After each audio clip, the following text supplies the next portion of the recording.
Hi, BookTube. I am back with currently reading. I am still getting over this cold thing. It derailed a lot of my plans for videos because I just was exhausted and didn't feel like talking. My throat was sore for the first little while. I'm still a little congested, but I'm feeling much better now.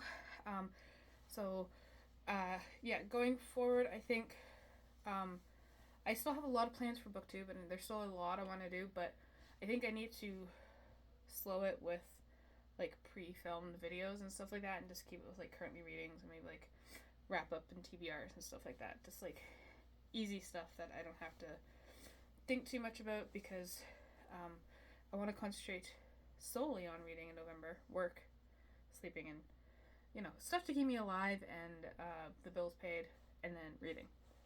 um, So that's my plans for November. So what am I going to read for the rest of October? It's what I'm currently in the middle of, is finishing these 3 books. Yeah, so the first one, and the one that's taking a lot of priority because it's really good, is The Only Good Indians by Stephen Graham Jones. This wasn't on my TBR, I hear you saying. Yeah, it wasn't. But my brother is also reading this, and I was just kind of like, wanted something different. I've been craving like thrillers and like horror, and this fits the bill. I just got to the second part, which is um, was it called something? Sweat Lodge Massacre.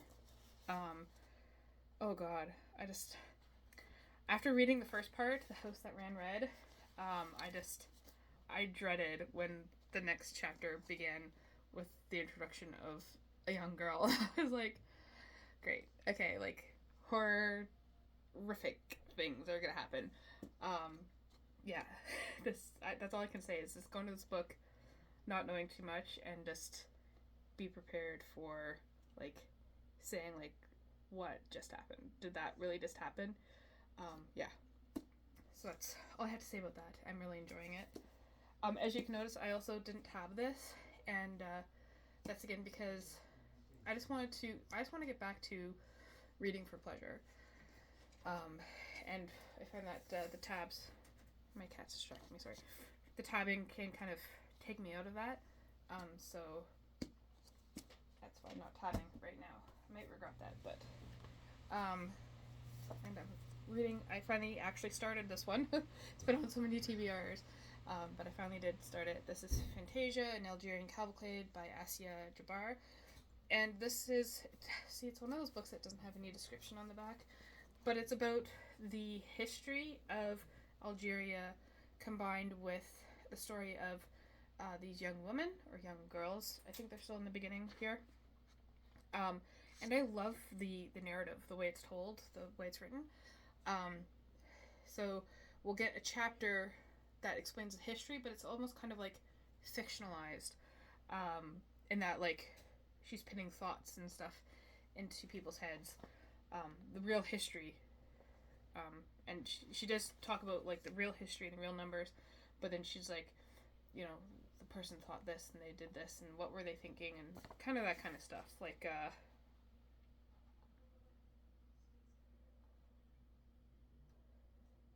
yeah, see, like, I don't know.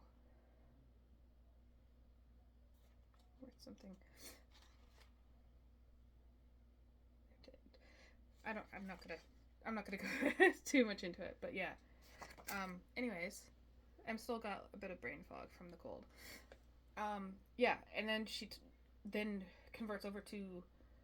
I don't know if it's autobiographical, but it is definitely it's fiction, but I don't know if it's part of it's based on her real life. Um, about these girls that are kept in the word I saw used was harem, but it's not like they're not wives. They're the daughters of the house, and they're kept kind of secluded. And then they have these outside visitors who are coming in. One of our main character is an outside visitor going into this house. It's really interesting. It's talking a lot about the history is talking mostly about the French. We're still in the battle of the French conquering Algeria, um, and then the impact of the French is French colonization is told in the narrative of the sisters. It's interesting. It sounds a lot more complicated than it is. I'm just gonna read the first part of it that kind of struck me. Not the introduction. Just a little Arab girl going to school for the first time, one autumn morning walking hand in hand with her father, and that's a full sentence. A tall erect figure in a fez in a European suit carrying a bag of school books. Just these descriptions as sentences, I was like, okay, I like it. I like kind of people who play with a narrative and way to write things. And then the next book I'm reading is Reading the Bible Again for the First Time. And this is taking the Bible seriously but not literally. So I just got over the introduction part of explaining why he's doing this, why we shouldn't take it literally, but we should take it seriously. Just because it's not factual doesn't mean it's not truthful, kind of thing. And now I'm in the section where he actually goes through and talks about the different books of the Bible. So we're just talking about creation right now. Yeah, so that's that. So those are the 3 books I'm going to concentrate on. I pulled a few others. I don't think I'm going to get to them, but if I do, I'll talk about them here. They're new books. This book I've been thinking about a lot. Hexwood by Diana Winnie Jones. I read this a long time ago, and there's one scene of a sick girl in bed looking through a series of mirrors so that she can see outside, and then a boy walking through a forest, and he stumbles on these bones. And I just I don't know why this stuck with me from childhood. And I didn't know the name of the book. I actually had to go on the Reddit, is it Tip of My Tongue or something like that, where you tell them a description of something and then someone hopefully tells you what it was, and it's this book. So I've been thinking about it a lot, and I decided I want to read it. I have no clue what it's about. It's early YA fantasy, so 1993. Yeah. And probably won't get to this one, but I'll mention it anyways. The Ballad of Jacob Peck by Deborah Komar. This sounds really cool.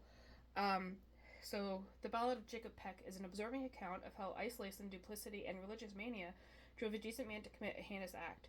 In this reinvestigation of a crime from the Canadian frontier, the saga of Jacob Peck, Amos Babcock, and Mercy Hall remains as controversial and riveting as it was 2 centuries ago. Forensic scientist Deborah Komar dissects the historical record to answer the question, was the itinerant preacher Jacob Peck, who gave God's instructions to Amos, legally culpable in the slaying? So, that sounds really cool. True crime mixed with, religious mania. Just, it's right up my alley. But we'll see. So, my plan for November is to go hard on the Novellas in November. Do they still do that? I tried looking it up, and there's no, recent videos about it, so hopefully they do. I just decided to go and do it anyway, so I'm going to the library because my shelves are chaos right now, and I didn't feel like looking through them, especially with being sick and, trying to keep my shelves a certain way anyways. So I'm gonna go to the library and pick up 20 books. I actually put 5 books on hold, which I normally don't do. I usually just do 1 book.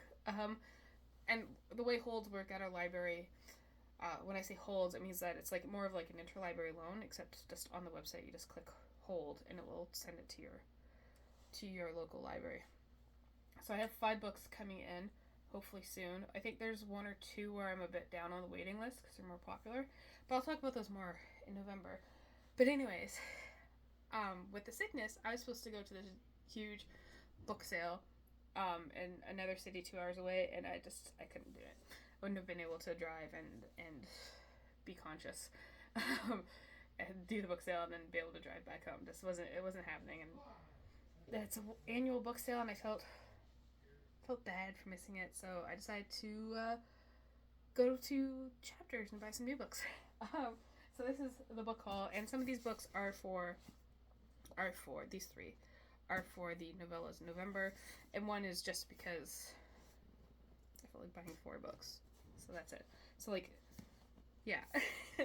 So I got Things Have Gotten Worse Since We Last Spoke and Other Misfortunes by Eric LaRocca. I've been seeing their books everywhere, and they sounded interesting. The covers are just really cool, and what I always do is I read the back, and then I'll flip it open. I'll read some book stuff there, and then flip it open again, read some stuff there, and if it sounds interesting enough, I'll pick it up. So I did this one. This is horror. Yeah. So yeah, I think there's something on here that two lonely young women in an internet chat room in the early 2000s. Like, I loved like the early Microsoft. No, was it Microsoft? Was it? Yeah, Microsoft. Oh, what were they called? They were just chat rooms on, like, through MSN. I don't know. Maybe you guys don't know what I'm talking about. But yeah. Anyways, I'm gonna say that one for that because that's one I'm most excited for. Well, generally speaking. So I put this book on hold at the library, but I would be like fourth in line to get it. And that would be like, it would come into like next year. I think. So cool. Anyways, and I've been wanting it for a while, so I decided to finally just dive in and get it. This is How You Lose the Time War by Amal El-Mohtar and Max Gladstone, and the title, and I did the same thing. I opened it, and this is the one I opened to, and I was like, I actually really love that. I write to you in the dark before dawn, slowly, longhand, chalk on slate. Later I'll translate these words into feathers. There's a small hill from which I can watch the sunset over the not gonna try and pronounce that, river. Every evening I see a red sky bleed over blue water and think of us. Yeah, and I just thought that was pretty cool. And then I loved, oh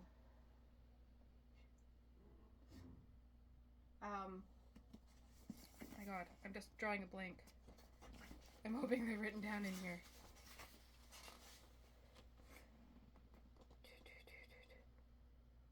Nope.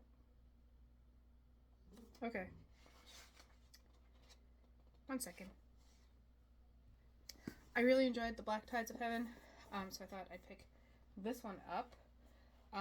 But this, yeah.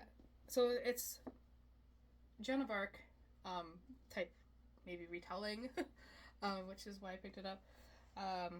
Raised on a remote moon colony, they don't believe in any kind of god. Their angel is a delusion brought on by hereditary space exposure. Yet their survival banks on mastering the holy mech they are supposedly designed for. So yeah, mechs, robots. I don't know. I picked up a few books that featured like robots fighting, and I thought I want to read those, but yeah. I missed something back there. And this one was totally. I had never heard of this book before. I just kind of was looking for short books, and this one kind of jumped out at me. This is Callocane by Karen Boy, and yeah, I'll just read this. Written midway between Brave New World and 1984, as the terrible events of the Second World War were unfolding, Callocane depicts a totalitarian world state which seeks to crush the individual entirely. And it's just like, there is another classic dystopian. Like, I love Brave New World. I love 1984. I love We. Those are like the three classic dystopians that you always hear about. How can I have never heard of this one? Probably because it's by a woman. But anyways, yeah. So this just sounded really cool, and I opened it, did the same thing and opened it a few times. But yeah, I just thought that was really cool. So that will be one of my novellas in November. Let me know what you're currently reading, and thank you for watching.